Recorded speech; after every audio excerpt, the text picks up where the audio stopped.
Servus, Glück auf und herzlich willkommen zu einer weiteren FC Bayern Reaction. Ja Leute, entschuldigt meine Stimme, ich bin ein bisschen durch. Nichtsdestotrotz gehen wir rein in die PK vor dem Südschlager gegen den VfB Stuttgart. Ja, bevor wir reingehen, Leute, wie immer der Hinweis, wenn euch gefällt, was ihr seht, abonniert gerne den Kanal, lasst einen Daumen da, schreibt einen Kommentar, damit supportet ihr das, was ich hier tue. Vielen lieben Dank dafür und damit rein in den Bums. Was gibt's zu lachen? Brauchen wir gar nichts zu sagen. Ja. Da machen wir es ganz schnell. Stuttgart gegen Bayern. Bayern-Stuttgart hat wieder Oh, die da gute Laune. Wow. Guten Klang. Morgen ist es soweit. Herzlich willkommen, Thomas Tuchel, zur Pressekonferenz. Und die erste Frage ganz schnell. Torben Hoffmann. Ganz schnell. Zack, zack, bam, bam. Hallo Thomas. Inwieweit, ich sag mal, die unsägliche Trainerfindung beim FC Bayern, inwieweit hat das Zwängen fangen die auch schon an. Was hat mit. Müssen wir eine Stimme schonen, Leute. Einfluss auch jetzt vor diesen Spielen gegen Stuttgart und gegen Real Madrid, weil es gibt natürlich auch Spieler, die sicherlich irgendwann auch mal wissen wollen, wer in der kommenden Saison der Trainer ist. Ja, das sind bestimmt Themen, die den Thomas Tuchel interessieren, der in 5 Spielen weg ist. Ja, aber ich glaube, sie wollen es jetzt nicht in den nächsten 7 Tagen wissen, also, oder in den nächsten 5 Tagen. Sind es ja nur, ich glaube, bis dahin geht das auch das Interesse der Spieler, gilt das Interesse der Spieler dem Spiel morgen und vor allem natürlich dem Rückspiel am Mittwoch. Deshalb glaube ich, hat das ganz natürlich höchste Priorität und für mich sowieso. Daneben Vincent Schirpke für die TZ München. Hallo Herr Tuchel, eine Frage schon für morgen und Richtung Mittwoch zum Personal. Wie ist der Stand bei Leroy Sané, Jamal Musiala und vor allem Matthijs de Ligt? Kann er trainieren und ist er dann eine Option für nächste Woche? Ja, ich habe gerade einen Zettel zusammengeschrieben und habe ihn oben liegen lassen. Klassiker. Der Mata wird noch nicht reichen für einen Kader. Da ist der Plan, dass der am Sonntag ins Training einsteigt. Und dann haben wir 3 Trainingstage, um das zu checken, ob das bis Mittwoch reicht. Gut, die 3 Trainingstage sollten reichen. Da sollte er fit genug sein, um Opa oder Kim zu ersetzen. Und ob er da eine Alternative wird. Den Jamal werden wir draußen lassen jetzt. Der wird morgen nicht im Kader sein, da gilt das Gleiche. Da hoffen wir, dass er am Sonntag zurück ins Training kommt. Gleicher Ablauf. Leroy ist meines Wissens heute im Training und geht mit. Und da werden wir dann die Minuten managen, was für ihn Sinn macht und nicht Sinn macht. Upa wird es heute probieren. Müssen wir abwarten, wie das Abschlusstraining ist, inwieweit das möglich ist. Ich glaube, dann sind wir einigermaßen durch. Haben wir jemanden vergessen? Glaube Hoffentlich nicht. Ne? Nein. Schreiben alle noch, keiner meldet sich. Zack, ganz schnell. Dann einmal wechseln bitte. Der Dieter hat irgendwas vor heute, oder? Er will den Bums hier in 2 Minuten abfertigen heute. Nicolas Lünner für die Bild-Zeitung. Da kommt der Mann mit dem Mikrofon. Er läuft erstmal einmal durch die Halle. Mit einem langen Anlauf. Ja. Da. Qualität jetzt gefordert. Hallo Herr Tuchel, Qualität bei der Bild. Kollege Hoffmann hat schon angesprochen, Trainersuche ist in aller Munde. Jetzt hat kürzlich Ralf Rangnick, ein dritter Kandidat. Nochmal, egal welche Dummfick-Frage da jetzt rauskommt bei der Bild-Zeitung, was hat das mit dem Thomas Tuchel zu tun? Interessiert den noch ein Scheiß? Fragt das doch den Eberl oder den Freund oder am besten den Uli gleich. Dann ist doch gut. Was soll denn der Tuchel jetzt dazu sagen, Alter? Der interessiert den noch nicht, der ist in der Saison weg. Abgesagt für den Trainerjob des FC Bayern, für manche Außenstehende. Aber jetzt fragt er, ja, wollen Sie nicht doch da bleiben? Gut, dann hat er wenigstens eine Frage, die der Tuchel beantworten kann. Und dann wird er sagen, nein, die Situation ist, wie die Situation ist. Wirkte so, als hätte der Posten ein bisschen was von seiner magischen Anziehungskraft verloren. Sie können das ja am allerbesten beurteilen. Ist der Trainerjob beim FC Bayern unattraktiv geworden? Nein, das glaube ich nicht. Also für mich war er attraktiv genug, aber ansonsten würde ich es jetzt aktuell vorziehen, dazu zu schweigen. Ich bin ja noch aktuell Trainer und wir haben ein paar sehr attraktive Aufgaben jetzt vor uns, morgen sehr schwer und am Mittwoch wollen wir unser großes Ziel verwirklichen, um in die Champions League ins Finale einzuziehen. Deshalb mache ich mir um die Zukunft vom Bayern keine Sorgen. Nebendran Christian Kunz für die DPA. Im Stuttgarter Tor zeigt Alexander Nübel eine sehr gute Saison. Wie sehen Sie seine Entwicklung? Und wie wichtig wäre es für den FC Bayern, den zweiten Platz fix zu machen morgen? Oh, ja, weiß ich jetzt gar nicht. Ich denke, dass der zweite Platz ist nie ein Ziel. Es ist völlig wurscht, Alter. Der zweite oder fünfte W spielt die Saison keine Rolle. Punkt. Für den FC Bayern. Und trotzdem ist das natürlich eine riesen Herausforderung, morgen in Stuttgart zu spielen. Ich glaube, zu wissen, was da auf uns wartet. Ja, wir spielen in Stuttgart, ne? Gut, dass ich die Wappen verkehrt rum habe, Leute. Aber könnt ihr wieder fleißig in Kommentare schreiben, dann gibt es wenigstens ein bisschen Support. Wie dumm ich doch bin, dass ich die Wappen verkehrt rum habe. National, die kommen natürlich aus der Relegation, oder? Vergangene Saison und sind mittlerweile eines der absolut besten Teams in der Liga, mindestens in der Liga. Ich glaube, dass sie auch auf europäischem Niveau, auf einem ganz hohen Niveau spielen könnten. Ja, das werden wir in der Saison sehen, mal. Ich bin mit einer großen Ruhe, mit absolut automatisierten Abläufen und aus meiner Sicht am oberen Limit des Leistungsvermögens so konstant, dass das sehr beeindruckend ist, haben wir in der Hinrunde schon gesagt und ist jetzt nicht anders. Alexander Nübel war da auf jeden Fall ein extrem wichtiger Baustein. Wir freuen uns sehr über seine Entwicklung und dass er dort so wichtig war für den VfB. Das war genauso beeindruckend wie die Mannschaftsleistung und wie die gesamte Leistung dort von Trainerteam und Mannschaft. Und Alex hat das herausragend gut gemacht. Jetzt müssen wir natürlich einen Mix finden zwischen wie wir das Spiel annehmen. Da werden auch ein paar Spielern die Möglichkeit geben, ihren Rhythmus zu kriegen, wenn ein paar Spieler natürlich auch rausnehmen und uns erlauben, so ein bisschen den Rhythmus, auch unseren Belastungsrhythmus an den Mittwoch anzupassen, was uns nicht aus der Verantwortung entlässt, dass die spielen, Gas geben und sich wehren und auf jeden Fall den Biss auch zeigen, der nötig ist, um dort zu bestehen.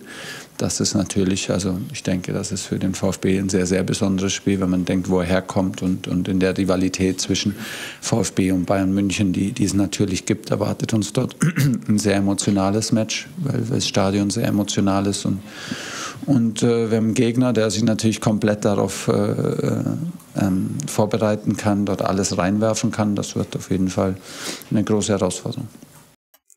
Ja, bin ich bei ihm, ne? Ist natürlich der Stellenwert dieses Spiels, ein bisschen schade für den VfB, wenn wir ehrlich sind, aber der Stellenwert auf unserer Seite ist gleich 0. Sind wir ehrlich. Sorry, VfB-Fans. Es ist leider so. Klar, wenn du da irgendwie 5-6-0 auf die Fresse kriegen würdest, dann wäre es natürlich wild. Aber ansonsten, wie Tuchel sagt, du musst das Management auf Mittwoch legen und ja, das Ergebnis spielt eigentlich eine untergeordnete Rolle. Solange man sich wehrt, dagegen hält, ist alles gut. Nächster Stefan Kumberger für Sport 1. Grüß Sie, Herr Tuchel. Sie haben uns ja immer wieder auf Ihre Vereinbarung mit dem Verein zum Sommer hin hingewiesen. Daher die Frage, ist das eine mündliche Vereinbarung oder waren da schon die Anwälte drüber? Ist das schon sattelfest? Ist es ein ehernes Gesetz? Wow, das ist von mündlicher Vereinbarung sattelfest zu was? Zu ein ehernes Gesetz. Ein ehernes Gesetz. Ja. Das ist vereinbart. So, dass man es nicht locker lösen könnte. Sie können jeden Vertrag auch gemeinschaftlich auflösen. Das sehen Sie ja. Also wir haben ja auch einen bestehenden Vertrag und haben uns in dem Vertrag geeinigt, dass wir den früher beenden. Deshalb ist immer alles möglich. Aber die Antwort ist die gleiche. Die Vereinbarung steht und die Vereinbarung gibt's. Gut, dann denke ich drüber nach. Ein bisschen Zeit hast, weil es dauert. Wieder hier nach drüben bitte das Mikrofon, Vincent Schirpke. Ich komme da immer noch nicht drüber weg, die ganze Saison über, ne? Da macht doch wenigstens 2 Mikrofone. So, eins für die Seite, eins für die Seite. Junge. Powerspiel. Okay. Haken und mal wieder einmal rübergelaufen. Du gleich daneben. Vincent, bitte, ja. Eine Frage noch zu Nusayr Mesraoui. Der hat sich ja seit dem Arsenal-Spiel als Linksverteidiger gemausert. Erstmal, wie sehen Sie seine Rolle? War es für ihn schwer, sich auch als eigentlicher Rechtsverteidiger auf der linken Seite einzufinden? Und schon jetzt für die nächsten Spiele, wie verändert sich denn das Offensivspiel, wenn ein Rechtsfuß als Linksverteidiger aufläuft? Muss man dann Sachen verändern? Gibt es dann weniger Flanken für Harry Kane? Oder was sind die Vor- und Nachteile und wie sehen es gibt natürlicherweise weniger Flanken, es gibt weniger Hinterlaufen, weil sich Nuss jetzt sagen wir mal, in dem klassischen Hinterlaufen nicht so wohl fühlt, weil er dann auf dem linken Fuß rauskommt. Grundsätzlich finde ich, dass es für ihn als Spielertyp trotzdem gut passt, weil er auch, wenn er rechts spielt, nicht jetzt der ist, der sich permanent über einen aggressiven Laufweg auszeichnet, sondern jemand ist, der sehr spielintelligent ist, der sehr ballsicher ist und der sich jetzt nicht über einen athletischen Stil auszeichnet. So, deshalb ist eigentlich jemand, der gerne kombiniert, der gerne im Dreieckspiel kombiniert, und das kann er eigentlich auf der linken Seite dann auch gut machen. Versuchen dann jetzt wie in der zweiten Halbzeit, wenn es irgendwie geht, den linken Flügel dann offensiv zu besetzen. Ich glaube, dass ihm das dann hilft, wenn jemand dort mit Leroy oder Jamal oder mal Serge oder Mathys Tel, Choupo ganz am Flügel spielt, dass er so ein bisschen eine eingerückte Rolle übernehmen kann, dann macht er das sehr gut. Er hat das in der Nationalmannschaft sehr gut gemacht. Ist sehr froh zu spielen, hat jetzt ein paar wichtige Spielminuten gekriegt. Wir merken nur immer noch, dass er nicht hundertprozentig im Saft ist und nicht hundertprozentig im Spielrhythmus ist. Deshalb müssen wir ihn Deswegen wird er morgen draußen bleiben und Fonsi wird spielen. Auch morgen managen, wenn wir ihn am Mittwoch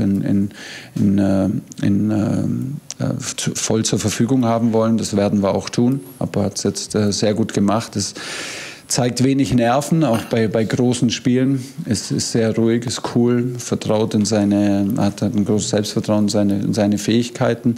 Und wenn es darum geht, ist er ein hilfsbereiter Teamkollege, auf den man sich verlassen kann. Ist gut gerade. Dann noch Florian Schimak für Munich Online.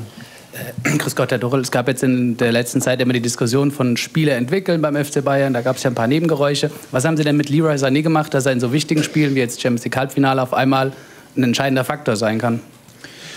Also weiß ich gar nicht, was ich gemacht habe. Grundsätzlich ist natürlich immer so, dass man versucht, eine Bindung zu haben zu den Spielern und vor allem zu den sensiblen und außergewöhnlichen Spielern mit den außergewöhnlichen Fähigkeiten, die wir dann versuchen natürlich zu nutzen, aber wir wollen ja auch Leroy als Teamspieler haben. Ja, deswegen lassen wir ihn auch seine eigene Wurst drehen in jeder Halbzeit. Als Teamplayer haben, das ist außergewöhnlich gut, weil ich weiß, dass Leroy kommt bestimmt richtig gut an im Team. Seit 7, 8 Wochen eigentlich, wenn er trainiert, mit Schmerzen trainiert, wenn er trainiert, eigentlich Individualtraining macht und sich trotzdem auch zur Verfügung stellt in der Phase, wo Serge sich verletzt hatte, dann wieder verletzt hatte, wo Leroy... Ja, du hast ja auch keinen Ersatz extra verpflichtet in der Winterpause. Oder? Hat er verpflichtet? Wo Kingsley plötzlich dann verletzt war und wo ein Flügelspieler nach dem anderen ausgefallen ist und er hat sich immer wieder Tell spielt ja auch nicht auf dem Flügel, ne? Glaube ich auch eher defensives Mittelfelder, ne? War doch, ne? Am Freitag bereit erklärt, dann am Samstag wieder zu spielen und hat da mit Sicherheit auch, hat mit 100%iger Sicherheit mit Schmerzen gespielt, die auch dann teilweise an der Grenze war, das, was man aushalten kann. Da hat er eine echt hohe Toleranz und da gebührt ihm das größte Lob. Trotzdem ist die Situation nicht ideal, weil wir wollten ihn eigentlich gerne so im Rhythmus haben, wie als er aus der Vorbereitung kam. Da hat man ihm angemerkt, dass er einfach 6 Wochen, 7 Wochen Vorbereitungen hatte. Dann hat er alle Spiele bekommen und dann ist er jemand, haben wir auch keinen Hehl draus gemacht, der Gegner dominieren kann und zwar nicht nur mit Talent, sondern auch physisch. Das fehlt jetzt ein bisschen über die letzten Wochen und Monate, weil ganz einfach Training fehlt, weil es zu schmerzhaft ist. So, und da kamen viele Wehwehchen zusammen und hat er trotzdem immer drauf gebissen. Jetzt hat er diese eine Aktion gehabt, die uns zurück ins Spiel gebracht hat. Und klar, dafür ist er da. Dafür spielt er, das war glaube ich sein erstes Halbfinale und hat drauf gebrannt und muss jetzt weitermachen. Und wir werden ihn darin bestätigen und pushen. Okay, eine letzte noch. Torben Hoffmann noch mal, bitte. Thema Innenverteidigung. Kim hat nun kein glückliches Spiel gemacht gegen Real Madrid. Haben Sie da Gespräch gesucht? Braucht er das? Ist er stabil, um da aus der Situation auch alleine rauszugehen? Ja, wir haben eigentlich in der Halbzeit schon gesprochen und direkt nach dem Spiel gesprochen. Die Situationen waren ja eindeutig und es gibt einfach mehr mehr Verteidigungsoptionen, als immer gierig zu sein auf die Balleroberung vor dem Gegner. Also du kannst ja trotzdem eng dran sein, du kannst den Gegner auch kannst ein bisschen passiver verteidigen. Es gibt ja verschiedene unterschiedliche Stile. Er ist jemand, der sehr aggressiv verteidigen möchte, der sich darüber definiert und eigentlich aktiv den Ball klauen will, bevor er noch beim Gegner ist. Dafür hat er zweimal Lehrgeld bezahlt jetzt gegen Real Madrid auf dem höchsten Niveau. Und trotzdem ist klar zu erkennen, wieso das so ist. Das ist eigentlich in einem guten Antrieb sind die Fehler passiert. Deshalb fällt auch die Kritik auch milde aus. Die gibt es natürlich inhaltlich, aber es ist einfach, ihn weiter zu unterstützen, weil man ihn eigentlich ein bisschen zügeln muss und ein bisschen zurückhalten muss. Das ist ja die beste Herangehensweise. Oh, wie kann man da so schön reden? Das war einfach katastrophal. Und nochmal, es ist ja okay, wenn das einmal passiert. Einmal ist es passiert, dann hat der Vinicius das Tor gemacht und dann ist derselbe Fehler nochmal passiert. Zum Glück hat er da kein Tor gemacht. Also dann ist er doch definitiv lernresistent. Also, sorry, fühle ich jetzt nicht. Will den Spieler jetzt nicht irgendwie schlecht reden oder sonst was. Hat vielleicht einen schlechten Tag gehabt, alles gut. Aber man muss das jetzt auch nicht versuchen, schön zu reden. Und zu sagen, ach ja, er ist das nur gemacht, weil er so super ehrgeizig ist und den Ball vorher klauen will. Also, hallo, was ist das jetzt für ein Argument? Das ist dasselbe wie, er ist ein guter Kerl, Alter. Kannst du dir schenken. Dann war es mit Sicherheit, kommt noch dazu, dass er zuletzt nicht so viel gespielt hat und wollte das dann unbedingt beweisen. Er hatte ein absolutes Topmatch bei Union Berlin. Er hatte zuvor sehr, sehr gute 20 Minuten, 30 Minuten gegen Arsenal und war wahnsinnig gut trainiert und, glaube ich, wollte das einfach ein bisschen zu gut machen. Das passiert, deshalb glaube ich, macht es trotzdem nicht viel Sinn und ist auch nicht so angebracht, einen Finger da drauf zu zeigen und ihn da zu einem Sündenbock zu machen. Das passiert einfach. Keiner will, dass das passiert und kriegt trotzdem. Ja, was heißt Sündenbock? Das sehe ich ähnlich. Man muss ihn jetzt nicht verteufeln oder sowas, aber man muss ihn jetzt auch nicht im Rückspiel aufstellen. Ja. Das mal klipp und klar zu sagen. Nach wie vor volle Unterstützung, hat unser volles Vertrauen, weil die Fehler aus dem guten Antrieb raus passieren und weiter geht's. Ja, es ist hohe Wahrscheinlichkeit, dass er spielt und hoffentlich bei den Innenverteidigern dann auch nichts passiert. Sprich auch bei Erik, weil Mata ist gar nicht dabei und Upa muss heute testen. Der hat gestern ausgesetzt nochmal, weil er eine Reaktion gespürt hat von seiner Bänderdehnung. Und müssen wir tatsächlich abwarten, aber es kann sein, dass auch nur 2 Innenverteidiger zur Verfügung stehen. Okay, dann haben wir es. Danke, Thomas. Tschüss. Dann haben wir es, Leute. Dann haben wir es. Ich mache es auch kurz schmerzlos, da meine Stimme sonst ganz versagt. Vielen lieben Dank. Ich ändere die Logos gleich, Leute. Macht euch keine Sorgen. Ja. Lassen wir uns überraschen, wie das Spiel ausgeht um die Goldene Ananas. Ich denke, Stuttgart wird heiß sein. Für uns wird es relativ schwer werden. Ich denke, es werden viele Spieler geschont werden. Hat man ja auch gerade so ein bisschen gehört. Und unser Fokus liegt natürlich auf Mittwoch, ne? Heute in diesem Sinne wünsche ich euch ein schönes Wochenende. Rot-weiße Grüße gehen raus. Genießt das Spiel. Und wenn alles gut läuft, sehen wir uns Montag 18:30 Uhr im Stream. Tschüssi. Und wie immer an dieser Stelle, vielen lieben Dank für euren super Support hier. Vielen lieben Dank, dass ihr euch das Video bis zum Ende angeschaut habt. Vielen lieben Dank für euren Support. Wie immer, lasst gerne einen Daumen da. Ich freue mich auch über jeden Kommentar, der geschrieben wird. Und in diesem Sinne nochmal rot-weiße Grüße gehen raus. Und jetzt zum Abschied noch ein paar nette O-Töne von unseren vergangenen Trainern. Ein dicker Kuss von der Trainer von der Meister. Was das Allerwichtigste ist, weil wir wissen, dass er ein guter Kerl ist. Wir sind schockverliebt in meine Mannschaft. Also ich fand, das hat Spaß gemacht zu coachen. Ein Trainer ist ein Idiot. Ein Trainer sehe, was passiert im Platz. Dahin bist du eher Trainer und wenn du viele Spiele hast, bist du mehr Coach als Trainer und ich bin schon lieber Trainer als Coach. Geiler Satz. Magic.